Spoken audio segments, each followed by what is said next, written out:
Hello and welcome to the Lowdown Show on Morgan Whittaker. Last week, Middlesbrough announced the signing of the 24-year-old from Plymouth Argyle on a 4.5-year deal, coming in on a fee at 5 million initially, rising up to 7. That's according to Dom Shaw from the Northern Echo.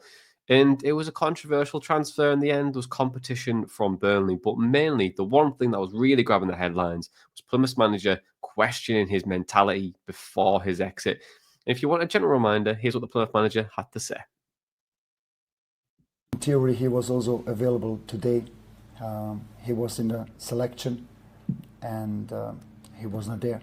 So that's why I said again, we need to change this mentality. We need to change the locker room. We need to get characters inside with the desire to face this challenge and to give it all. And that's our only way and that's our only chance. Thank you. So, question his mentality, saying he was available for selection, didn't show up. Now, that has caused a bit of a stir up and also opinions too, because do you want a player who is going to throw his toys at the pram? And also, is it actually true? And is it him just saying a message to the rest of the group that, he's not going to take any prisoners? And if you want to down tools, you're going to be out the door. But Morgan Whittaker has responded to this, and he responded also on Middlesbrough's video when he was getting interviewed, but also a separate statement as well. I just want to take a couple of lines from it. And he says, I've always made myself available for selection. I've always trained. I've always, in capitals, given my all for Plymouth. I even trained happily the next day. He doesn't want to tarnish his time here, and he wants to thank everyone at Plymouth for his time too. And it's interesting, isn't it? Because you've got both sides of the story. Is it true? Is it not? I feel like both sides will want to protect face, and I think it can be quite difficult, to really find the truth in that moment unless you were there and in that conversation too. But for someone who's just signing, what are my thoughts on it? I don't think it's a huge problem that Whittaker's left on those terms. However, it will always raise a red flag in a number of greens. But for me, I think he has a huge point to prove at Middlesbrough.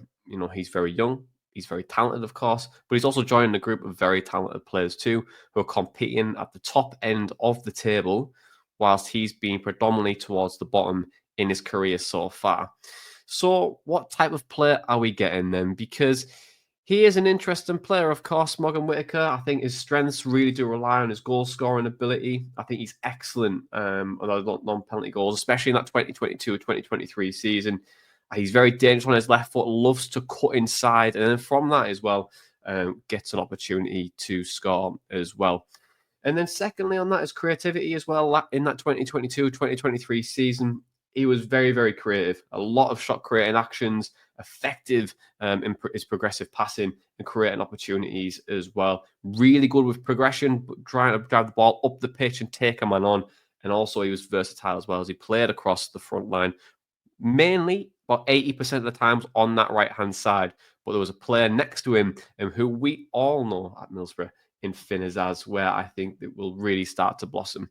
But in terms of weaknesses, from what I've seen from him, in terms of the highlight reel that we've pulled together, defensively, I think he's very suspect, and maybe this could be just due to how Plymouth have set up. But, I think defensively, he still needs a lot of work, and it's underlying his data as well. His aerial duels, of course, very, very poor, but he's that type of player who I don't think will be marking a lot of people in the box on corners. I think he'll be either on the post or he'll be left up front from a defensive side of things as well. But for the most part, apart from his defensive issues and his pressing and from there, I think it can be protected just the way that Middlesbrough press as a group. But also on top of that as well, I think we can really utilize him in a really good way here. And how do I see him fitting in at Middlesbrough? Because we've got Ben Doak on that right-hand side, of course. We've got Delano Bergzal playing well. We've got Finn Azaz in that number 10 role as well. And right now, I don't think he dislodges Ben Doak whatsoever on that right-hand side. However, what I do think we can see is Morgan Whittaker playing on the left. Although he is left-footed and not really played there too much, I think Morgan Whittaker does very, very well when there's a full back next to him who likes to overlap and get round. Because where like I've seen some of his passes and where his highlights really do show is that cut down into either the cutback or trying to play that ball through so someone can cut it back into a really good area. And when I'm looking at Middlesbrough's wing backs, Ryan Giles for me really stands out because when we've looked at him in the past and also his time in that 2023 season, he was very, very wide. He kept the width. And also, on top of that as well, he was able to break down that lower block. And for me, I don't think Morgan Whittaker will be really effective in those lower block moments. However, I do think he'll come up with the goals where we need him to. And I think that's really the best thing about him is where I feel he'll come up with trumps with a really good finish. But from a consistency standpoint, still very young, but needs to develop, but still has underlying strengths which I think would really benefit him. But how does he compare to Boro's wingers as well? Because I just alluded to it as well. I think there's only one place to start, and that is Ben Doak, who ranks very, very highly in the statistics. He's 99th percentile of progressive carries, progressive passes, and really tries to beat his man.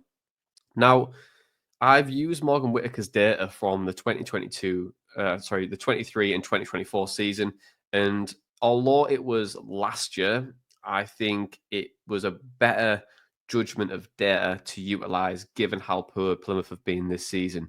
And there's some underlying factors here where I think you can see the strengths in progressive carries, progressive passes, and also touches and progressive passes and recovered as well. So when you look at his heat map of strengths versus Ben Doak smashes him out the park for this season, bluntly. But to be honest, it's not really a bad thing because Ben Doak is probably at a spectrum where he's in a really creative team and his output has been really good in those moments and also trying to do certain things. But what you could see from that last graphic was actually that there is a lot of similarities in terms of strengths. However, I feel like Morgan Whittaker would really benefit from being in a more creative team. Now, I just want to compare him to different players and something that I alluded to a little bit earlier on around his defensive numbers. So I wanted to compare him to Middlesbrough's former winger in Isaiah Jones and just show the contrast and differences of what different players they are. Isaiah Jones is very, very strong and ranks really highly in comparison to Morgan Rogers in defensive outputs. Now, this could be instructional, but also it is a player opinion to track back as and when he needs to. Morgan's output creatively is a lot better than Isaiah Jones. However, you do question that defensive side. Can he come in? Will he fit in? But like you've seen with Ben Doak, his defensive numbers haven't been high. And similarly, you probably won't see this here. But will he play on that right-hand side? Like I mentioned, I don't think initially he's probably going to play there, which is why I've compared him to Delano Bergzog. Delano is having some really good numbers this year, and you can see how Middlesbrough's wingers tend to have that progressive passes, try to take it on, and also progressive carries too. And although Morgan Whittaker outranks him from a goal scoring standpoint, I think Delano Bergzog is a very interesting profile to look at in comparison to Morgan Whittaker, where you're expecting Delano to really drive on. Whittaker tends to find himself in good positions, likes to take on, but also his progressive carries, they actually beat Delano's. And you can kind of say, well, actually, if he can take a man on, if he can get past his man and get a ball into a really good area, that is a really good omen. And you definitely did see it in that season with Plymouth as well. And how he's going to fit on that left-hand side, I think, given that he's really comfortable on the ball, his connection with Finn Azaz, I think that opens up a number of opportunities for the likes of Ryan Giles on that left-hand side to really have that space and get the ball in the box. And I think that tactically is probably the best way to go at this moment in time. However, I do think he's a long-term replacement for Ben Doak because we don't have him for much longer. Only a few more months and he'll be going back to Liverpool unless we really do get promoted. That's the only time I can see Ben Doak returning at Middlesbrough. But there's one final thing as well I think we need to allude to before I get my thoughts on the deal and the rank the signing out of 5, which I know you're all here for, is just his performance at Plymouth Argyle with Finn Azaz. Now, Finn Azaz played in that number 10 role at Plymouth before we bought him for £2 million last January, and he was really creative, really creative. And out of the 14 goals that Morgan Whittaker scored in that previous season, Finn Azaz really contributed to a lot of them. And that connection for me is something that we can really look into over the next coming games, because if that connection's there and they're on the same wavelength, Finn Azaz tends to find that player. So for me, I think we'll see a really big increase in Morgan Whittaker's output in terms of numbers, but give him time. I think after 6 months, I don't think we'll see huge amounts of Morgan Whittaker in terms of exceptional player, because he will find his feet, similarly to what we've seen with Azaz. It took him a few months to get up to speed. But then once he does and gets a run of games, I think he's going to be a good signing for us. And in terms of the deal, it's a 4.5-year deal. He's just turned 24. There's plenty of time. Middlesbrough's history, very recent history of development players, especially under Michael Carrick and Jonathan Woodgate as the coaches, has been second to none. We're looking at Morgan Rogers, who scored a hat-trick for Aston Villa against Celtic earlier this week. And on top of that as well, his output for Aston Villa really did start at Middlesbrough, and he's the example of that. We're seeing Latif, who was linked away from Middlesbrough, brought him for very cheap, and then looking to sell him for over 20 million. There's a number of players that we can look at under Michael Carrick who he's developed. So therefore, I think we can develop Morgan Whittaker as well. And it wasn't long ago as well that he was linked with a move to Lazio for double the price that Middlesbrough actually paid for him. So a very interesting time. This could be either the bargain of the century, or it could be a very expensive for Middlesbrough now, an expensive cost over the next 4.5-year deal. So how am I going to rank this signing then out of 5? I think he has a lot to prove. I'm very intrigued to see how he reacts in the next few games. I think his partnership with Finn Azaz is super key in his initial phase at Middlesbrough.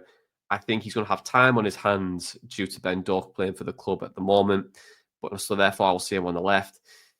And then he would maybe come into that right-hand side as well, or could play as a central striker, which I just don't really see happening at all. I think it's more on the left than the right at the time being, but the right will be that position for the remaining of his contract, unless we go up next year and get Ben Doak again. But the rank I'm going to give it is a 3.5 out of 5. I think it's a really good signing for us. Not really the bargain of the century as it being tipped as, and I know there's a lot of noise around this transfer of, wow, this is a game changer. This is huge intent. But for right now, I think we have to give him time. I think we have to let him develop. He's still a very young player who's still finding his feet and really starting to get his numbers up to speed and where we want him to be. But he's an exciting outputting player. His strengths really do rely on trying to get that ball into certain areas, very similar to Azaz. He's very, very good with ball progression. He's quite similar stats-wise in terms of build and what we're looking at underlying numbers to Ben Doak. So therefore, I think it's a really good signing, but I just don't want to put too much pressure on him because I've been burnt by that Lucas Engel 5 out of 5. But if you like this video, don't forget to give it a thumbs up on YouTube. Don't forget to give it a 5-star rating on your podcast provider. And don't forget to subscribe to the Boro Breakdown channel, because 70% of you actually don't subscribe to the channel and come and watch every single week and listen to us as well. So don't forget to hit that subscribe button. That helps us get found, charted, and all that kind of fun stuff. But for right now, this has been the Boro Breakdown podcast, and that was the lowdown on Morgan Whittaker.